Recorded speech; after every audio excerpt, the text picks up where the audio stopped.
Welcome to the Nonprofit Exchange Podcast. Stories by leaders for leaders to help you raise the bar on your own excellence, to release the potential inside of you. Now, here's today's podcast. Greetings, everyone. It's Hubaloo back for another episode of the Nonprofit Exchange. We've been doing this for 8 years. We're approaching 300 episodes that are really good. We have never had one just like this. We've had people about this topic, but this is, I think you will want to sit down and take notes. This will be meaningful to you. So Amelia Stansell is my guest. She's in another part of Virginia. But Amelia, tell people a little bit about your background and then why are you doing this project? And I didn't tell them the title of this episode, but the title of this episode is Ending Human Trafficking Through Increasing Community Awareness and Prevention Education. And you're representing a Rotary initiative. So a little bit about you and why did you say yes to this initiative? All right, well, thank you very much. Thank you for the opportunity to be here today, Hugh. About me, I'm Amelia Stansell. I'm a banker out here in Northern Virginia, or sometimes it's considered the rest of Virginia. I'm in Warrenton, and my background is I'm a Rotarian. So I've been a Rotarian for 16 years, and I'm a mom. I've got 2 little girls that are 7 and just turned 10. Don't want to mess that up, or I'd never live it down. And I'm a wife, and I'm many other things. But one of the things that I go back to is I'm a Rotarian. And at the 2017 Rotary International Convention in Atlanta, Georgia, there was a huge presence of anti-trafficking content. So there was a big candlelight vigil, and there was a bunch of breakouts on human trafficking. And Ashton Kutcher spoke on human trafficking. I'm like, what is all of this stuff? So I started doing a little bit of research, kind of learning a little bit more while I was there. And I'm walking through. It was a huge convention. There's about 50,000 people there. And as I'm walking through the House of Friendship, I ran into like the one face I recognized, who was the district governor the year after I was president of my club the first time around 10 years ago. And saw Steve Cook, a big hug in the House of Friendship. And he's like, what do you know about human trafficking? I'm like, just what I've learned here. And I read this article right before I left that I was kind of shocked. One of the things they said in there was that there had been one case of sex trafficking in every high school in Fairfax County. And where I'm at in Fauquier County, there's only one county between us and Fairfax. And I was floored by that information.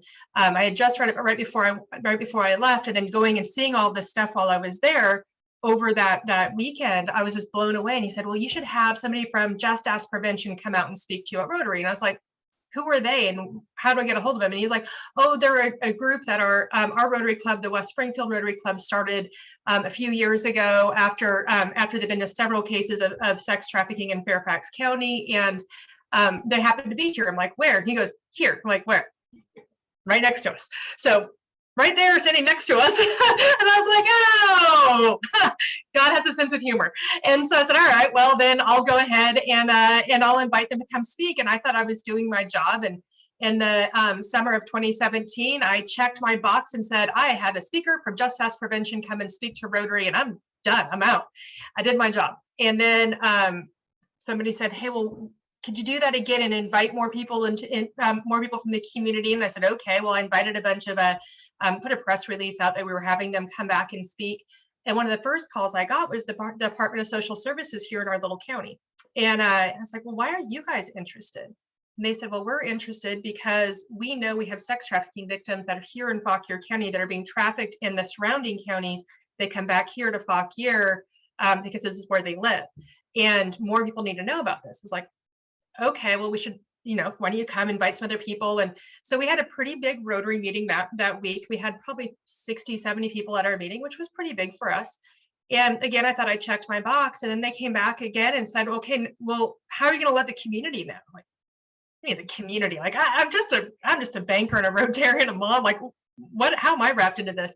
So God just kept kind of pulling me in, is where I'm going with that, is that God just kept saying, you're going to work on this. You're going to work on this. And as much as I said no, he wasn't taking that as an answer. So somehow I got involved in this work of really that bringing up the community awareness and bringing in prevention education to our schools, and started working on it here at a local level. And then it's exploded from there to now doing a lot of stuff with Rotary International with the Rotary Action Group Against Slavery on a global level. So there is a website.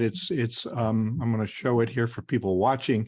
If you're on the podcast, the URL is ragas.online. So tell us a little bit about the Rotary Initiative, please.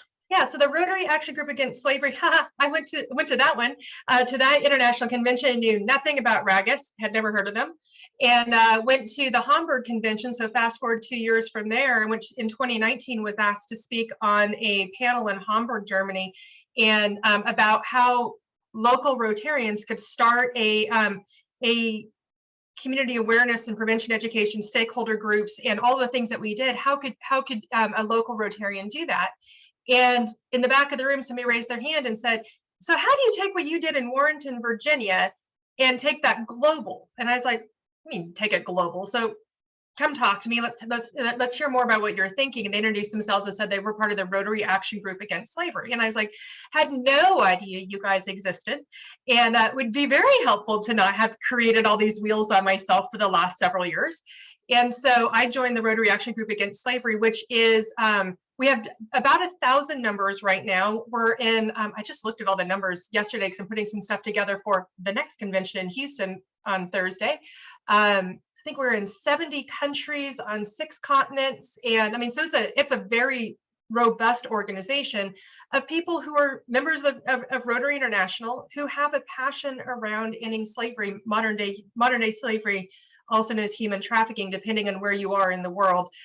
Most of the world still sees it as modern slavery. In the US, we tend to call it human trafficking. So it depends on who you're talking to, what it's being called. It's all the same thing.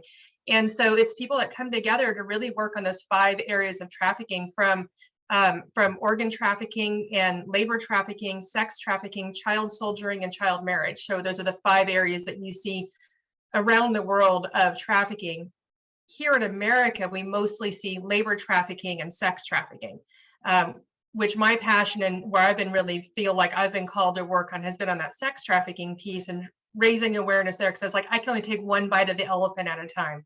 So scale it down for someone, and I can get my head wrapped, well, sort of around that. But how do you create awareness? That was the part I said I could create awareness around.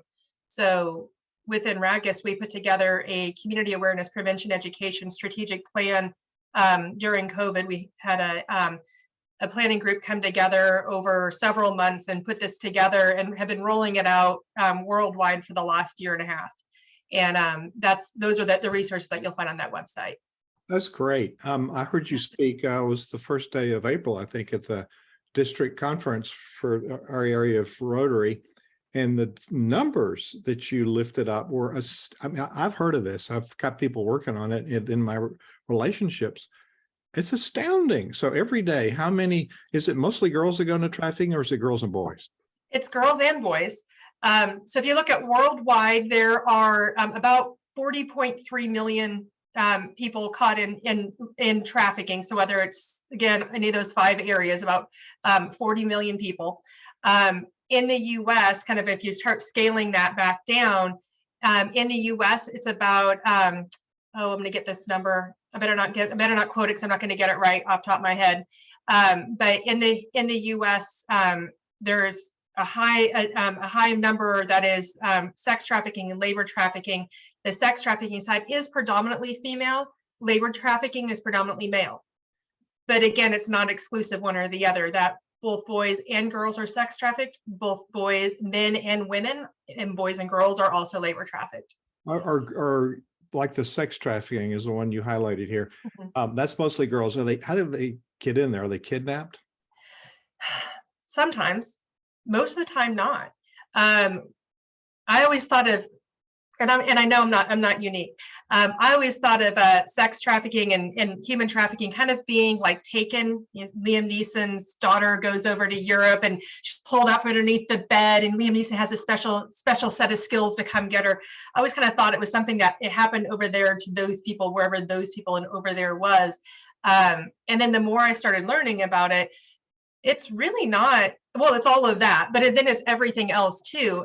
What we see in the US, especially in areas like where I am and where you are too, in more urban areas, these kids are predominantly kids. I'll use kids because that's the part that I'm focused on, are often trafficked out of their own home, meaning that they are scouted and groomed through their phones, through social media, through and through gaming systems. So especially boys will be groomed through gaming systems where they think that they're gaming with a guy friend or a male or a female friend, and it's not on the other end of the microphone. So they're scouted and groomed that way. They're then oftentimes exploited after that, and they're exploited. What we see here is that they're exploited kind of after school. So they might still be in school. So getting out of school between 2 and 3, exploited from 3 until 7 or 8 at night, home for a late dinner, sleeping in their parents' bed, and back at school the next day. It's shocking when I started finding this stuff out. And yes, there's kids that are still kidnapped in white panel vans and all that stuff that you think of. Yes, that still happens, but predominantly we see in communities like ours is not that. It is more like what I'm talking about, where they're living in their own homes and they're being exploited. And the parents oftentimes have no idea what's going on. And foster care understands a big feeder as well. Yeah. But it happens everywhere else. It doesn't happen in Warrenton and Lynchburg, right?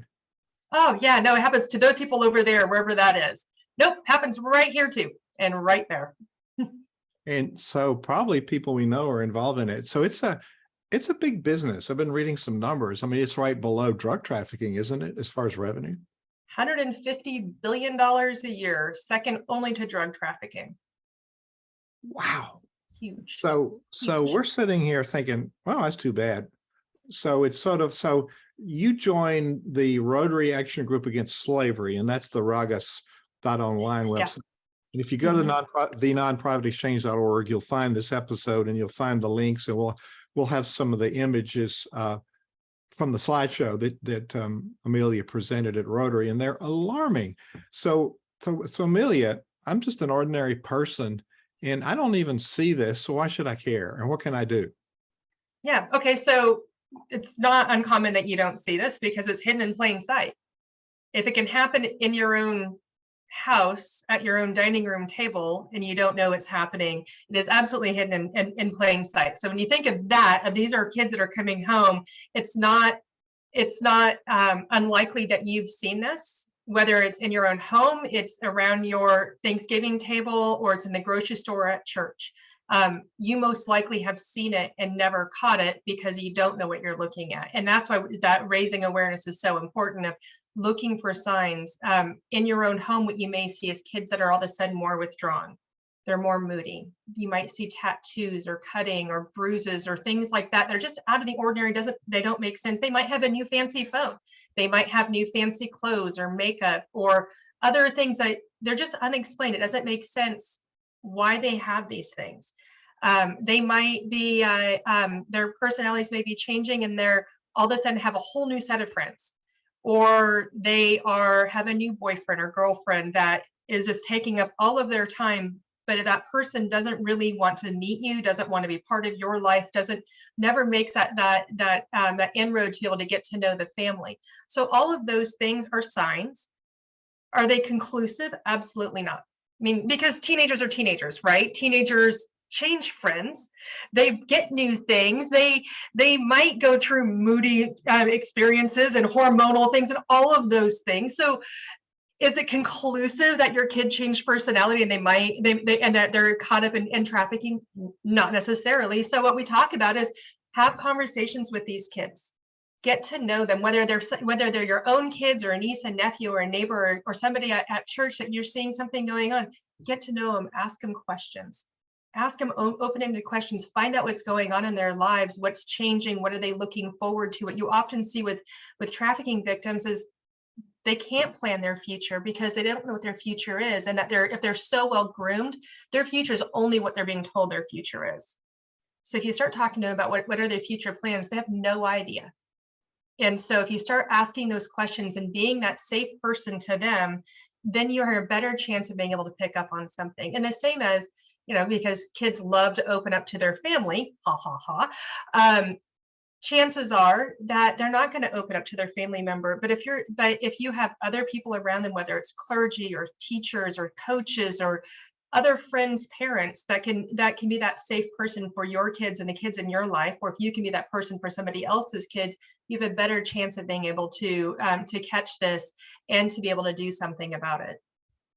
And you don't all of a sudden, as a teenager, start showing interest in your child's life. It's a lifelong, relationship building and being there for them, because there's so many. You talk about grooming. How does the grooming happen? There's so many opportunities for impressionable young people to get pulled aside. Yeah. So I was shocked. And again, I said my oldest daughter is 10. I was shocked to find out the average age of a trafficking victim is 12 years old. Wow. Which means that they're getting them as young as 6 and as old as 18, right? Or more, if your average age in America is 12 years old. So think about how vulnerable 12-year-olds are, 10-year-olds or 8-year-olds or 6-year-olds. And like you said, it's that building that relationship with them. What groomers and traffickers are looking for is they'll become whoever and whatever it is that child or that victim needs. So they'll look for those vulnerabilities, whether it's because parents are going through a divorce, or they don't feel pretty, or they don't feel that they have enough friends, or whatever is going on in their lives. Maybe they're a foster kid, or somebody who's a habitual runaway. They will become that stable person in their life, to be able to fill that void. So that scouting early and figuring out what those vulnerabilities are, and then from there being able to just fill in. And that grooming is incredible. And you start looking at how well they groom to be able to just whatever it is that kid needs. And they'll just fill that spot until that kid is or that victims, because some of these victims are adults too, it's not just children, but that whatever it is that they need, they can fill that for them. The average age is 12. Now they go into this dark place. Do they come out? You hope so. The average, being a banker, I'm an average person, a numbers person. This is like a dangerous thing when you're me, because all I do is I run numbers constantly. So I can spit off a lot of data. But the average length of time in trafficking is 2.5 years. So you hope that you catch them in time for that 2.5 years. Another number that stood out to me when I was going through all of this is the average lifespan of a trafficking victim is 7 years. So from when they get out, it's 7 years, live or die. So either you get them out and you get them restored, or they usually end up dead because of whether it's because of drugs or suicide or whatever's going on in their life that takes them. But I mean, the STDs are out there, the physical and mental effects, all of these things. It's not like they just pop out of it after 2.5 years and they're back to being normal. And it's frightening. No, it's like coming back from being in a war for military. You're shocked. You're in shock of some sort. So there's lots of reasons that we need to care. And so what I value about Rotary is the activities have a whole lot of structure, accountability, and integrity behind them. So if you give money to a Rotary project, there's end-to-end accountability. So in order for money to go somewhere, there has to be a valid Rotary club that is responsible for dispensing the money and doing the project. So there's an end-to-end accountability. So you said join. So how do people, let's talk a little bit about what the ordinary person can do. There's a join us button on this RAGAS, RAGAS online website. So when you click the join us, what happens? So you can come in and join us. So you go in and fill in all of your information, and we actually allow or non-Rotary members may join RAGAS, which I think is pretty cool. So you don't have to be a Rotarian to be a member of us to be able to contribute to the cause. Most of our members obviously are Rotary members because that's our mainstay of where we attract people. But once a person joins, they have access to our newsletter, they have access to all of our community awareness prevention education, our CAPE plan, CAPE.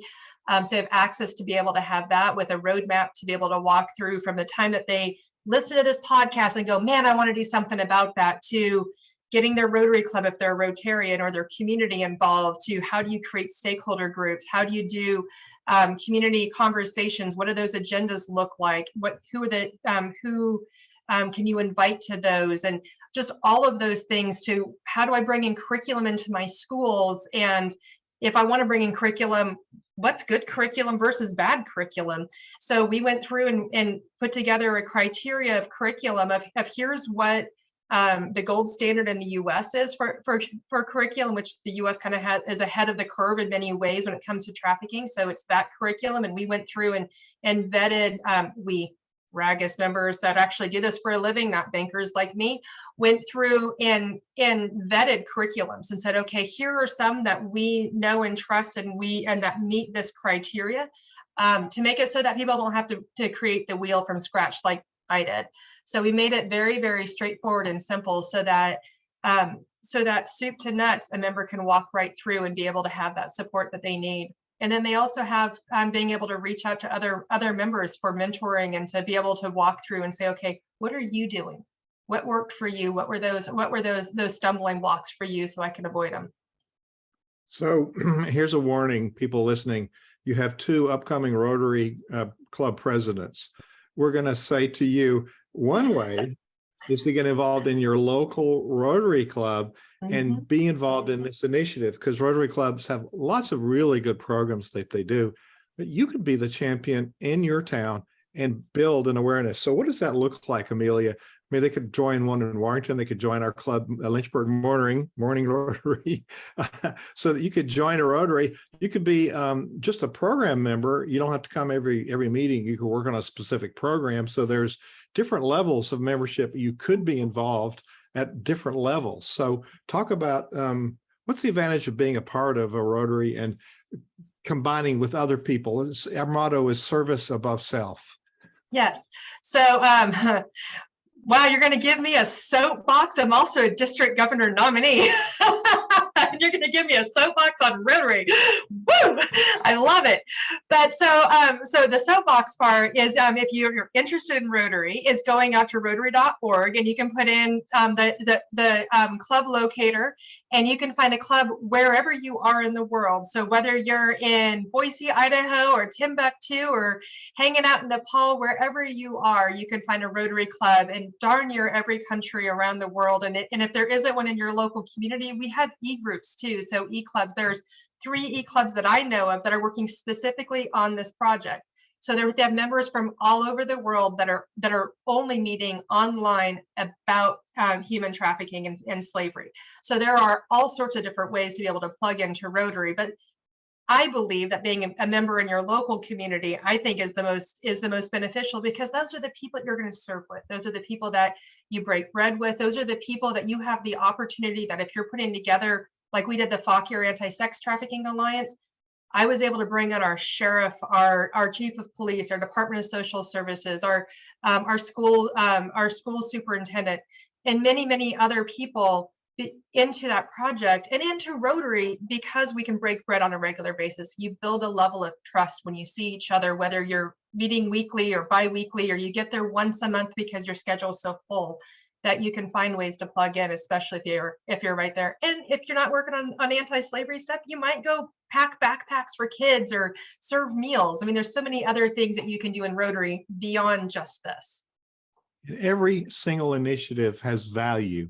And if you have an excuse why you don't want to join a Rotary, we have an answer to that objection. There is a way for you to be involved, and it's good people doing good stuff together. And I served small to mega churches my whole career for 40 years. And it wasn't until I left that profession that I had, because we did these kinds of projects, that I had the bandwidth to join a Rotary in 2006. And since I did, it's been a whole new area of ministry for me, and building relationships around things that matter. And so we're a nonprofit. We're not allowed to do a call to action. That was not a call to action. That was a step up to your own passion. Now that you know there's a huge problem. So is sex, human trafficking, human slavery, are those interchangeable, or are they differentiated somehow? They're essentially, it depends on where you are in the world. It's interesting, when we were doing the our community awareness prevention education plan, I had the honor of leading that strategic planning process for the Rotary Action Group Against Slavery, because I was the least qualified person in the room. I'm like, I'm not an expert, y'all are experts, let me be the leader of this.